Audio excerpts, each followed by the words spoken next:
This mute little boy kept calling the fire department repeatedly, claiming there was a gas leak at home. But when the firefighters arrived, the man who claimed to be his father insisted everything was fine. The firefighters were getting annoyed. Well, wasn't this just another classic case of crying wolf? That's when the little boy's desperate eyes caught firefighter Jack's attention. It turned out the boy was deaf and mute, and the man's behavior made Jack curious. You have a kid that doesn't hear and you haven't learned sign language?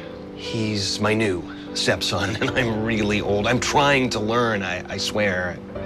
What the man never expected was that Jack knew sign language. Through the boy, Jack learned that his stepfather regularly beat his mother, and he had called the fire department to save her simply because firefighters arrived the fastest. Seeing that her son had already revealed everything, the mother stopped hiding the truth. He locked me in the closet for 11 hours that night.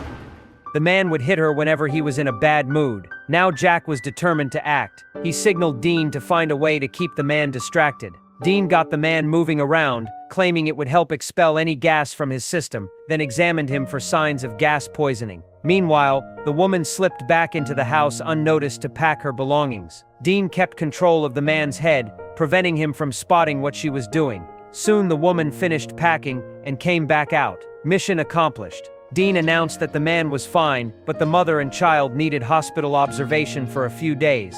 This didn't sit well with the man at all. As a man, you are more prone to self-filtering. You will be fine with trace amounts of gas. The man flew into a rage, declaring that firefighters had no right to break up families. Just then, sounds came from the second floor, and flames suddenly erupted. The man pushed beyond his breaking point, finally lost control and grabbed the little boy's hands, convinced he had started the fire. The terrified boy couldn't speak and could only whimper helplessly. In that critical moment, his mother stepped in front of him protectively. The man was barely restraining himself from violence. When he noticed the firefighters watching, he quickly claimed everything was fine. The firefighters on duty worked efficiently and put out the fire with ease. That ought to keep him out for a week or two.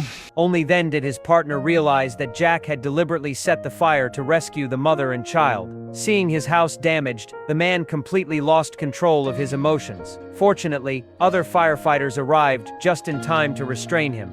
Finally, with all the firefighters working together, the mother and child were able to escape safely. Looking at the little boy's innocent smile, Jack felt that everything had been worth it.